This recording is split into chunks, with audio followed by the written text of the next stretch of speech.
pagi sampai sore ya. Asar, Ini, asar karena terdengar azan asar. Hmm. Karena daerah kampung ya, daerah kampung itu udah nggak kena tsunami lagi daerah itu. Oh. Tapi orang-orang yang jadi korban lari ke Situ ya. Itu daerah aman ya, maksudnya tidak terdampak tsunami. Tidak terdampak, tidak langsung terdampak, tidak ada yang jadi korban. Kerusakan segala macam nggak ada ya. Itu udah, makanya puskesmasnya aktif. Dan di puskesmas itu orang udah nggak di dalam lagi, udah di luar, di halaman macam-macam gitu. Saking penuhnya kali ya di dalam. Jejer. Termasuk saya di puskesmas itu lagi dikasih baju. Oh. Jadi selama perjalanan hanya pakai celana aja. Celana doang. Baju nggak ada. Baju nyampe puskesmas itu. Baru dikasih bajunya, baju kayak baju pegawai negeri itu, PNS.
Pakai buat ini perawatan lah jadi akhirnya. Jadi saya termasuk orang yang dirawat di masjid itu, dibersihin luka-luka saya, di kata apa semuanya dibersihin, diobatin lah. Penglihatan masih agak terganggu waktu itu.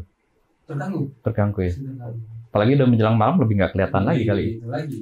Artinya kalaupun kelihatan itu nggak percis, kayak samar gitu, gimana ya? Samar. Burem-burem gitu masih iya, burem-burem. Kayak samar gitu ya. Ini. Udah, saya sempat dirawat itu, makannya ya nggak usah ditanya, makan di tempat pengungsian yang masak tentara dan jumlah yang ramai. Yang banyak sekali. Ya, nasi putih, sayur itu udah mewah sekali, sayur rasanya udah nggak ada rasa. Tapi daripada nggak ada juga. Saya dirawat di situ, tinggal di situ di tempat itu sekitar Minggu, Senin, Selasa, Rebu siang. Rebu siang itu, jadi di sini di tempat itu bagi korban-korban yang dalam kondisi agak-agak parah itu dievakuasi secara maraton, dievakuasi. Oh, ke rumah sakit kali ya. Yang ini penanganannya lebih serius lah. Ke tempat yang lebih serius lah. Dan saya pada waktu itu siang menjelang sore termasuk salah satu yang direkomendasi untuk dibawa ke rumah sakit. Ya, ternyata dibawa ke bandara. Bandara Blang Bintang. Bandara Iskandar Muda ya. Sekarang. Karena di Bandara Iskandar Muda itu kan banyak dokter. Iya. Pada waktu itu. Jadi ada rumah sakit inilah terbuka. Darurat kali ya, rumah sakit darurat ya. Dengan terpal segala macam. Nah, dokter di situ saya kembali dibersihin lagi luka-luka saya, kemudian saya dikasih sarung. Celana udah nggak pakai lagi saya. Udah nggak jalan ya? Udah sarung. Dikasih sarung, mungkin kotor kali ya. Jadi saya dikasih sarung, kotak-kotak itu. Tapi baju masih. Baju masih yang dikasih PNS itu. Masih coklat baju itu. PNS itu. Tapi yang celananya udah nggak ada, pakai sarung. Jadi nggak lama kemudian setelah bersihin, diobatin. Saya termasuk lagi yang mau dibawa ke rumah sakit. Dengan truk tentara akhirnya pada waktu itu udah menjelang sore lah. Pada waktu itu, jadi dari bandara itu ke Banda Aceh ke kotanya mungkin sekitar 16 kilo. 16 kilo nggak jauh lah sebenarnya. Kalau di Aceh itu udah jauh. Iya. 16 kilometer. Pada waktu itu dibawa lah saya dengan beberapa orang itu di dalam truk. Dalam truk nyampe menjelang maghrib. Udah maghrib tuh nyampe ke rumah sakit Kesdam. Itu di hari ketiga ya, hari Rabu itu ya? Iya, Rabu itu. Jadi siangnya kan ke bandara, dari bandara ke rumah sakit Kesdam itu, rumah sakit Iskandar Muda, Kesdam Iskandar Muda. Dan udah nyampe di situ, ya udah masuk ke ruangan. Begitu ketemu dengan dokter, dok, saya ini udah nunggu antri. Sampai paginya juga nggak dirawat. Karena saking banyaknya korban yang harus dirawat. Dan lebih parah, ternyata saya nggak termasuk yang parah di dalam hitungan dokter itu. Jadi tidak menjadi prioritas lah. Prioritas yang udah mau kondisinya udah benar-benar gawat banget ya. Iya. Jadi udah sampai. Tapi itu masih posisi tiduran Pak Risna? Di bangsal apa gimana? Apa? Enggak. Duduk apa tiduran? Enggak dapat tempat tidur pada waktu itu. Tidur. Duduk, posisinya duduk kalau gitu nunggunya. Kebetulan saya ada satu teman yang pada akhirnya jadi teman saya, kenalan. Kenalan di situ. Kenalan di Kesdam itu. Nah, karena sama-sama dari itu tadi kenalan. Di terakhir kami ya berdua di situ. Berdua. Dia di sini, saya di sini. Duduk itu posisinya duduk. Karena nggak tempat tidur. Tempat tidur untuk orang-orang yang parah. Penuh nih. Udah nggak beraturan lagi. Dia nunggu begitu lewat dokter. Nanya. Nggak di karena dokternya udah sangat sibuk sekali. Sibuk sekali, mungkin kita paham juga. Jadi ada beberapa yang dapat prioritas untuk di tempat tidur, salah satunya yang pada akhirnya meninggal subuh itu pas di nggak jauh dari saya di depan, nggak jauh dari kami, depan kami.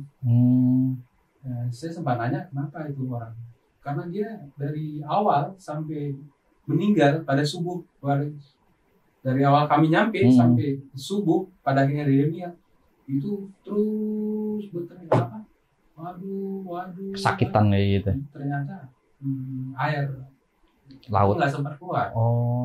Nggak seperti yang dimuntahkan oleh Pak Risna. Iya, nggak sempat keluar. Jadi makanya saya bilang air laut campur pasir ya. Susah banget. Nggak bisa dibayangin lah. Bayangin ini kita nggak bisa bernapas gitu. Coba bayangin seperti apa. Itu orang kasihan banget.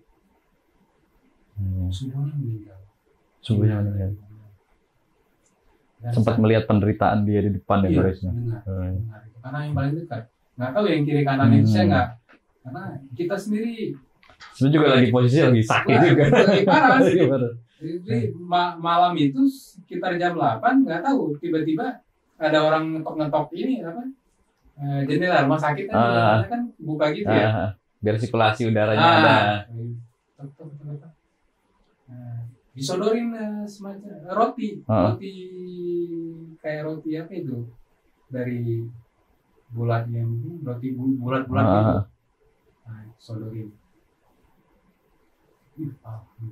Alhamdulillah banget dapat roti itu. Itulah makanan malam pada waktu itu. Makanan darurat lah. Dan airnya dapatnya kalau nggak salah dari teman di sebelah sampai itu. Dapat air. Saya tanya airnya dari mana? Dari kamar mandi. Keran. Jadi dia punya botol.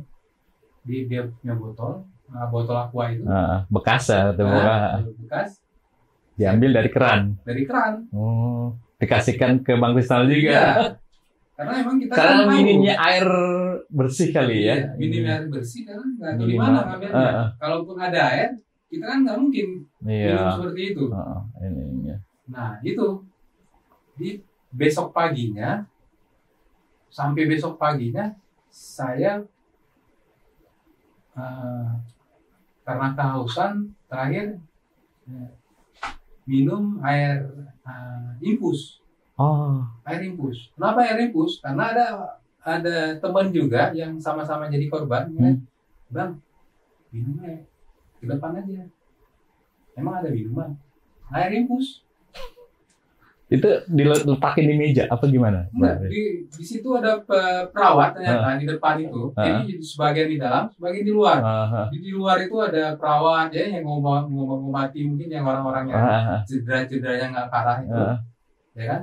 Jadi di situ ada perawat, terus ada infus. Di terakhir kita minta infus untuk minum pagi. Dikasih sama perawat? Dikasih. Oh, pagi. Saking minimnya air bersih ya untuk minum. Sampai minum air infus ini. Dan itu bagus loh, kuat. Makanya kita diinfus tuh kuat karena itu. Karena karena ada vitamin ya. Iya. Vitaminnya, ada makanannya. Orang diinfus sehat itu karena itu. Iya. Karena dia nggak bisa masuk mulut, akhirnya dia ini kan. Enak, manis. Berapa habis? Satu botol atau 2 botol? Lebih dari 2?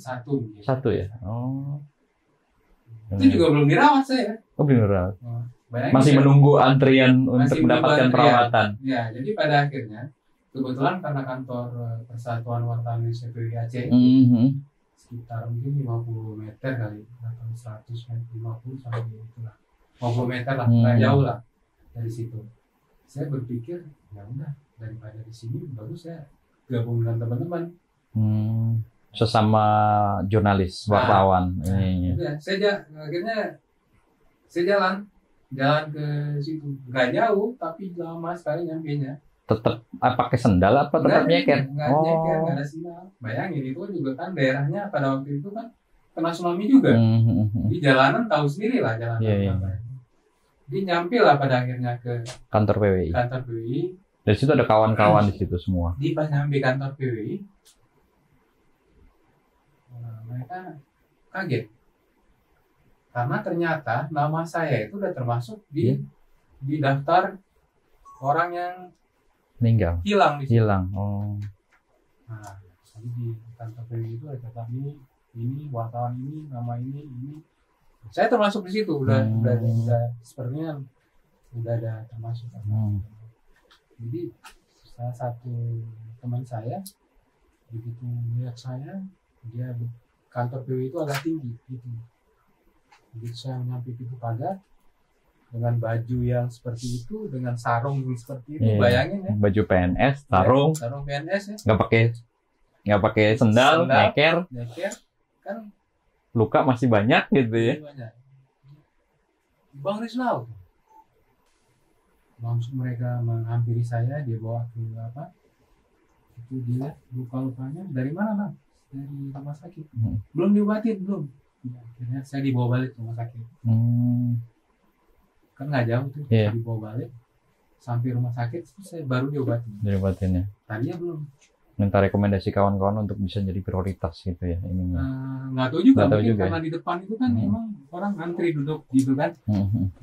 Jadi saya udah mungkin karena teman tadi ngomong macam-macam ya udah mungkin udah saya akhirnya balik lagi naik kendaraan apa jalan kaki? Jalan kaki lagi. Ada kendaraan jalan kaki. Diantarin sama kawan-kawan wartawan juga dari PWI. Nah terus pas lagi diobatin itu ketemu lah dengan wartawan Jawa Pos.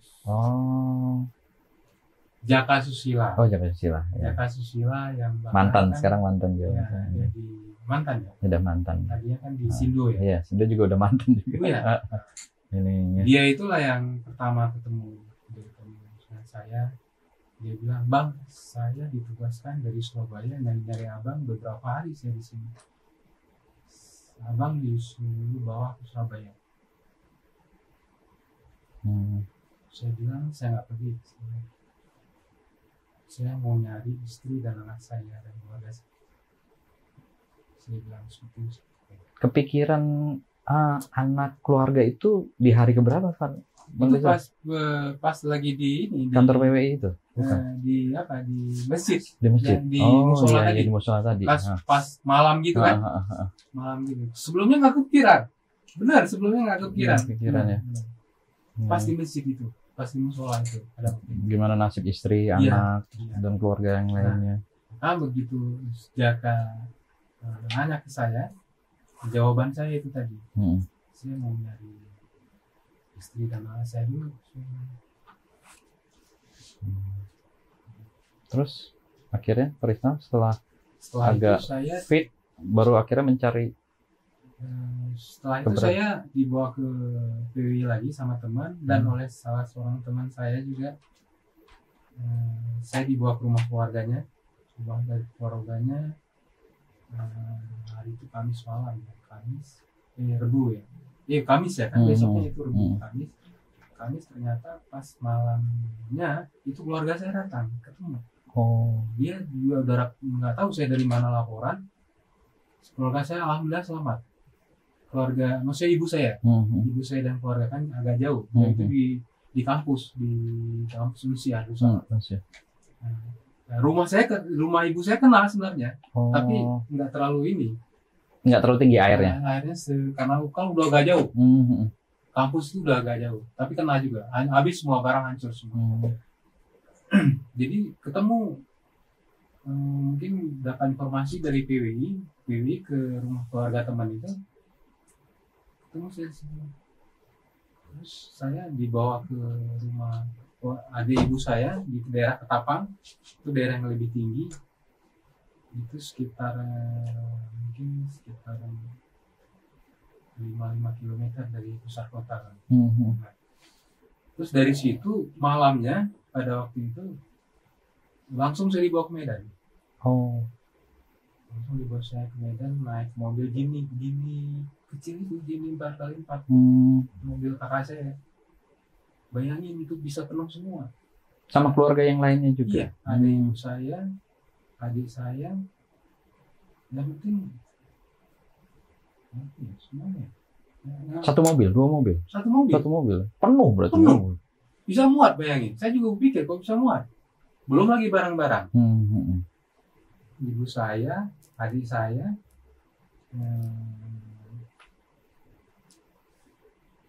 dua, tiga, empat. Saya udah nggak tahu apa. Tapi nyampe lah ke Medan. Nyampe ke Medan, saya dirawat di rumah sakit Erna. Rumah sakit Erna itu rumah sakit Kristen. Kristen berarti kalau Kamis malam berarti Jumat ya. Jumat pagi nyampe sana. Medan itu sekitar 10-12 jam dari Medan. Setengah hari lah, hampir setengah hari ini. Jadi besok paginya udah nyampe ke siang lah, agak-agak siang ya ke Medan. Saya dibawa ke rumah sakit itu. Di rumah sakit itu saya nggak tahu berapa hari dirawat, tapi pada waktu itu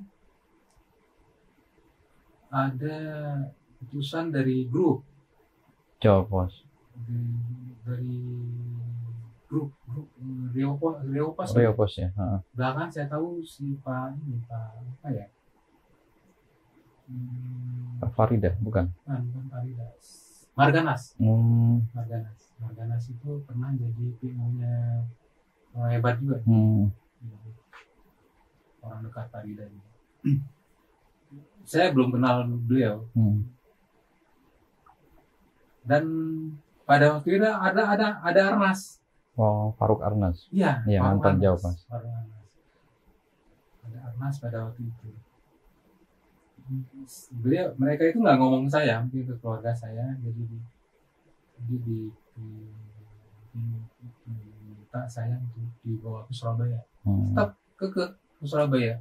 Untuk menjalani perawatan. Iya, perawatan di Surabaya. Saya bilang saya nggak mau. Saya mau balik mencari istri dan anak saya. Anak waktu itu satu ya, yang umur 40 hari ya.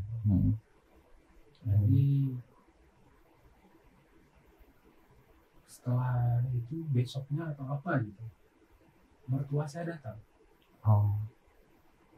Yang lagi keluar kota saat itu ya. Dia sempat cerita juga pada waktu itu dia hampir kena juga di daerah Pidi. Di daerah Pidi. Belum batal kejadian. Di kampungnya kan daerah Pidi. Pidi itu sekitar 120 km dari Banda Aceh. Dan kebetulan dia dalam perjalanan lintasan itu di pinggir pantai. Hampir kena. Hempasan tsunami-nya. Iya, hampir kena.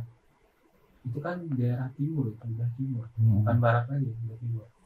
Jadi kalau sini baratnya muter gini, sini Banda Aceh, ini di sini. Ini muter. Ketemunya di Medan sama mertua. Di Medan. Di rumah sakit Erna juga. Sakit itu. Jadi dalam posisi luka juga apa gimana mertua? Enggak. Nyari saya. Nyari Rizal. Nyari saya. Jadi disitulah beliau ngomong begini, dia katakan bahasanya, yang sudah pergi sudah lama, kita ikhlaskan. Jadi yang penting yang masih hidup harus dirawat, harus diobati. Dapat kabar ternyata yang meninggal dukanya. Jadi beliau katakan sama saya seperti ini, karena mungkin ibu saya ngomong juga ke beliau, mungkin saya mau dibawa ke Surabaya. Jadi mungkin karena saya nggak mau, mungkin melalui mertua saya itu ngomong seperti itu. Dia katakan yang meninggal, yang hilang, yang udah pergi diikhlaskan aja. Sekarang yang tinggal kalau bisa dirawat dan sehat. Kira-kira seperti itu. Tidak mengabarkan istri sudah meninggal, anak sudah apa? Itu enggak sama sekali ya. Enggak sama sekali. Hanya seperti itu aja ucapannya. Itu aja. Ya mungkin beliau udah tahu gitu. Nah, Pak Rizal kekeh untuk mencari apa akhirnya harus setelah beliau ngomong begitu saya baru kebuka. Berarti beliau udah ikhlas karena itu kan anak beliau. Yang saya kawinin kan anak beliau. Iya. Dan yang hilang itu juga cucu beliau. Jadi kalau beliau udah ikhlas, saya apa lagi? Pak Rizal nangkapnya istri meninggal dan anak hilang. Iya. Oh. Seperti itu. Karena kan udah berapa hari, nggak mungkin. Sampai sekarang belum ketemu posisinya di mana jenazah untuk anak ya, yang anak yang 40 hari ya, masih bayi. Istri jenazahnya ketemu? Nggak ketemu. Oh, istri sama anak posisi nggak ketemu jenazah sampai sekarang. Oh, iya. Ini makanya itu mertua saya ngomong seperti itu, yang udah pergi diikhlaskan aja. Jadi yang sehat, yang masih hidup, bisa rawat. Jadi Abu, beliau memanggil diri beliau Abu itu orang tua di Aceh. Dan saya memanggil Abu juga, istri saya memanggil Abu. Jadi Abu udah ikhlaskan, kamu kalau bisa ya udah pergi berobat. Makanya saya akhirnya ya saya bersedia. Langsung ke hari itu juga ke Surabaya atau besoknya ya? Pagi kalau nggak salah saya apa. Bang Rizal sendiri yang ke sana? Ibu saya, adik saya ikut juga. Berdua, yang lain balik lagi ke Aceh, tapi ibu saya dan adik saya yang perempuan satu itu ikut menemani saya. Jadi saya bertiga. Yang lain saya nggak ingat siapa yang itu. Pada akhirnya di Jakarta, di Bandara Cengkareng saya ketemu Adli itu, Adli. Oh, iya. Adli yang mengambil gambar saya. Saya nggak tahu Adli yang kasih tahu Pak Rizal nih, foto Pak Rizal nih waktu itu. Saya dengan Adli.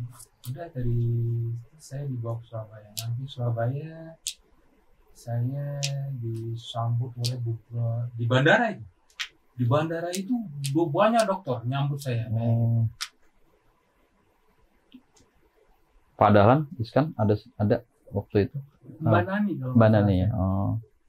Mbak Nani itu kan kalau dokter Stomo dia lebih Mbak Nani Wijaya. Dekat ya.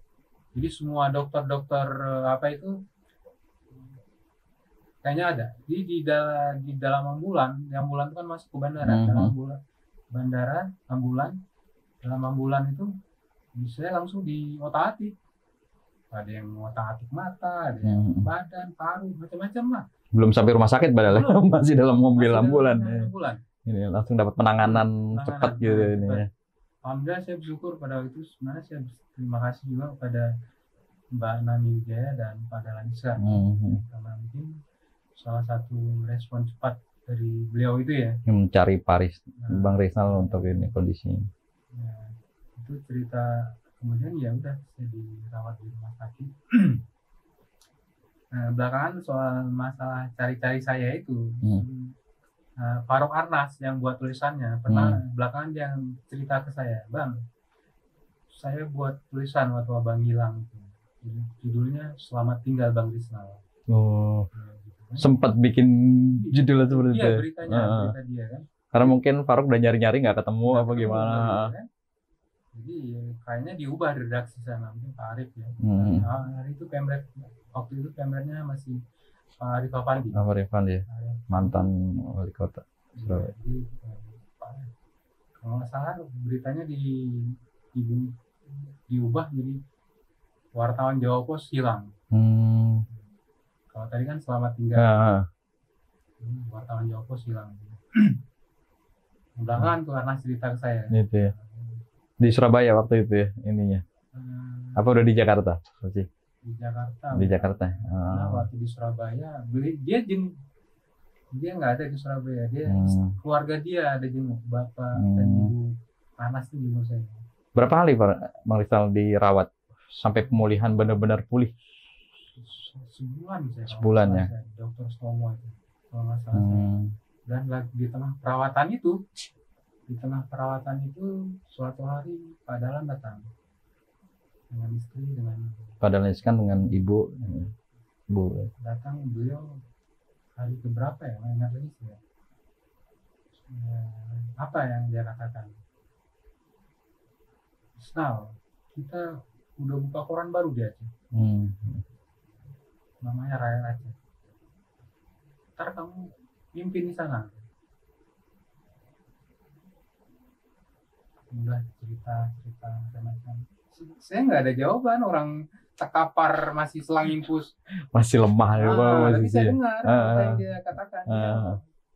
Dan dia juga beliau nggak berharapkan respect dari saya karena tahu kondisi. Cuman dia sampaikan itu. Ya, ntar kamu setelah dirawat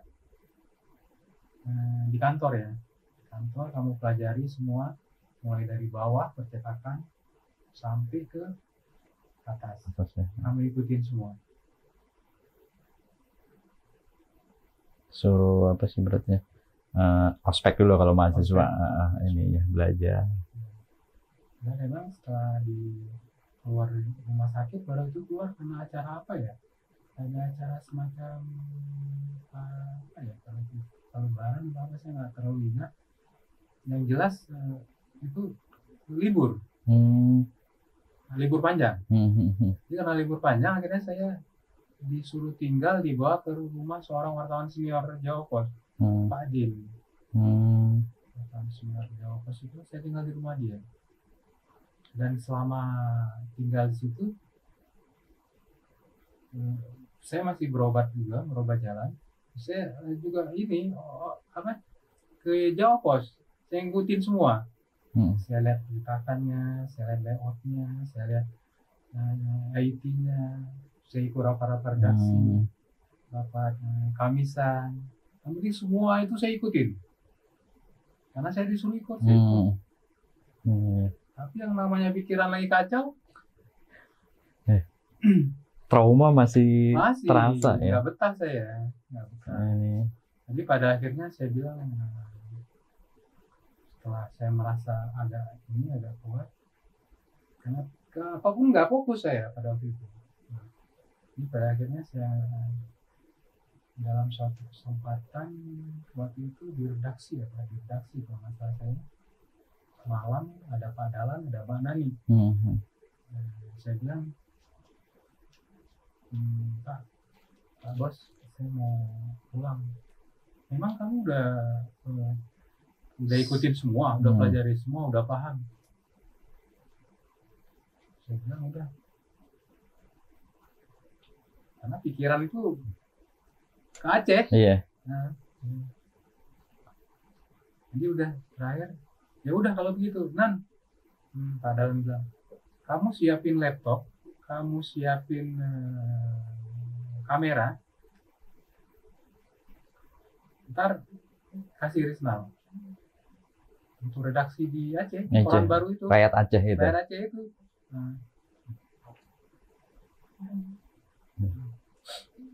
Udah gitu aja. Dan akhirnya ke Aceh lagi, langsung ke Banda. Iya. Besoknya sebelah suka ngomong, besok ketemu ini ya, Mbak Umi ya. Nah, Mbak Umi kan sekretaris redaksi. Jadi segala administrasi kan beliau yang. Nah, besok pagi saya balik lagi ke kantor. Kamu Mbak Umi.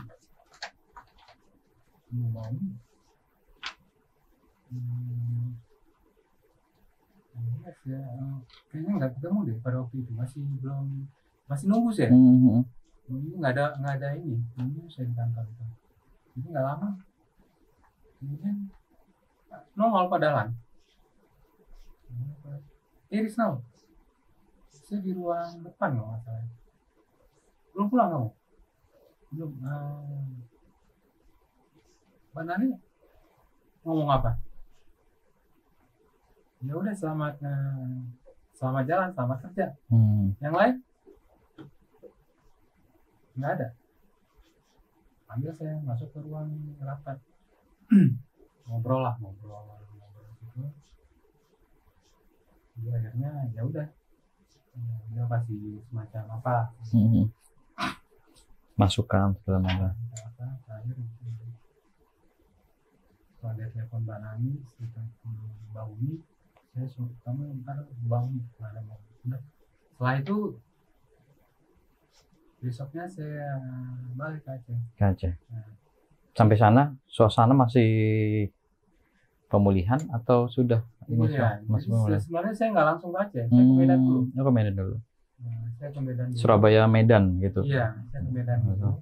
Ibu dan adik saya tinggal di hotel, saya ke kantor di Medan. Kantor apa itu? Sumut Pos ya.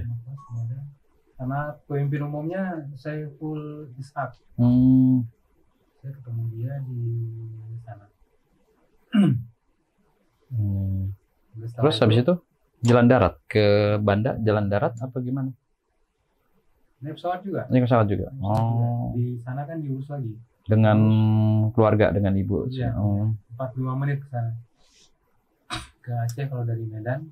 Nah, maksudnya saya ingin tahu posisi karyawan di sana seperti apa. Saya negosiasi lah. Masalah gaji macam-macam saya negosiasi. Saya ingin seperti ini, seperti itu. Saya belum lihat tuh di Aceh seperti apa. Iya. Setelah itu ya udah, saya ke Aceh. Saya Februari kalau nggak salah, saya pada bulan Februari pada waktu itu. Lalu saya datang balik ke rumah ibu saya. Jadi pada waktu itu di rumah ibu saya itu udah bersih sih. Oh, udah ini. Udah bersih kan udah bisa di inilah. Ditempatin. Walaupun memang masih ada bau-bau. Iya.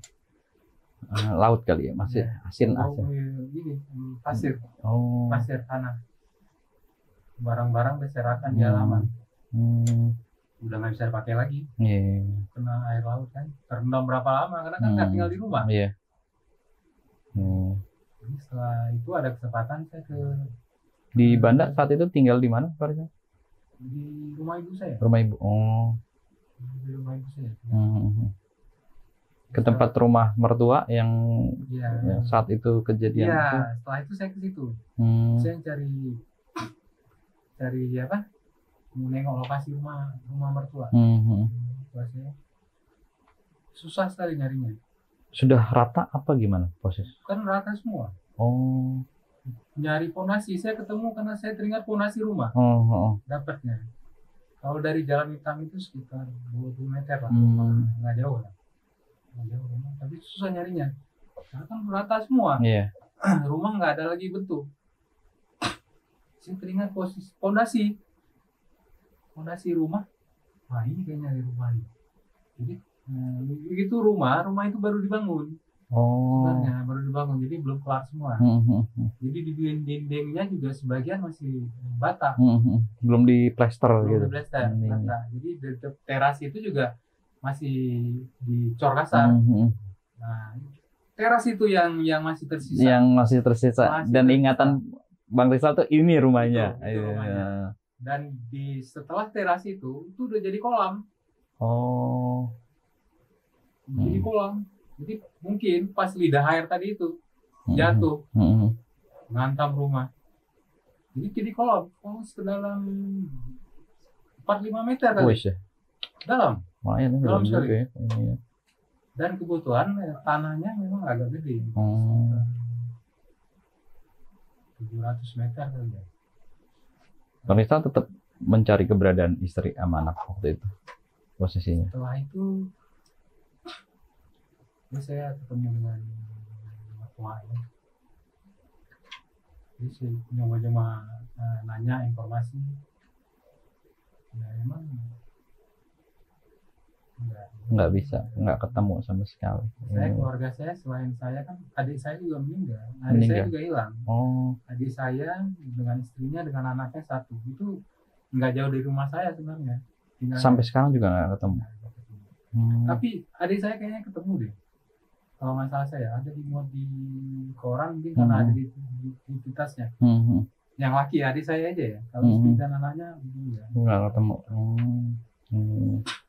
Mertua juga nenek yang waktu tinggal hilang juga. Berarti yang hilang istri, anak, nenek, sepupu, nenek dari pihak istri ya. Berarti 4 orang gitu. Yang sampai sekarang nggak ketemu jenazahnya di mana. Gitu ini. Sangat dramatis sekali dan terharu. Kita ngucapin duka yang mendalam. Meskipun kejadiannya sudah belasan tahun, 17 tahun yang lalu lah ininya. Tapi setidaknya ini mengingatkan kita bahwa bencana itu sewaktu-waktu masih bisa terjadi. Gitu. Dan sebenarnya ada hikmah yang saya petik. Salah satunya adalah bahwa memang apabila Tuhan menghendaki, seketika terjadi. Kalau kita ingin Allah ingin mengambil sesuatu dari kita, sekejap. Kun fayakun terjadi. Harta yang kita kumpul bertahun-tahun, orang-orang yang kita cintai, kalau beliau ingin mengambil, kalau Allah ingin mengambil, sekejap. Banyak hikmah yang bisa dipetik dari kejadian ini, bencana alam itu. Manusia harus menjadi lebih bijak terhadap ini. Banyak sekali pelajaran yang bisa diambil dari tsunami itu, gempa tsunami. Oke, gitu aja Pak Rizal. Terima kasih banyak bercerita tentang pengalaman Mang Rizal mengalami kejadian tsunami di tahun 2004. Ini kejadian yang sangat luar biasa sekali. Yang pertama bahwa kejadian ini menjadi kilas balik kita bahwa yang seperti tadi saya katakan bahwa bencana ini masih bakal terjadi lagi. Jadi manusia perlu melakukan antisipasi atau mitigasi, pemerintah khususnya dalam mengantisipasi bencana berikutnya, melakukan mitigasi, karena bagaimanapun juga kayak tsunami itu kan seperti yang dikatakan oleh BMKG tidak bisa diprediksi. Bukan tsunami, gempa tidak bisa diprediksi. Kalau tsunami masih bisa dideteksi lah ininya. Tapi mitigasi sangat penting sekali pemerintah untuk melakukan mendorong melakukan mitigasi ke masyarakat. Jadi mengurangi banyaknya korban jiwa. Oke, gitu aja viewer di program Ngaco Ngobrol ala Indoposko dengan Bang Rizal Faisal. Terima kasih banyak sudah bisa berbagi cerita. Kita jadi tahu bagaimana sih dulu kejadian tsunami yang merenggut ratusan ribu jiwa dan menjadi hikmah yang akan dipetik dari kejadian itu. Begitu aja, viewer Ngaco. Terima kasih. Wassalamualaikum warahmatullahi wabarakatuh. Waalaikumsalam. Terima kasih banyak, Pak Rizal. Ya, sama-sama. Terima kasih.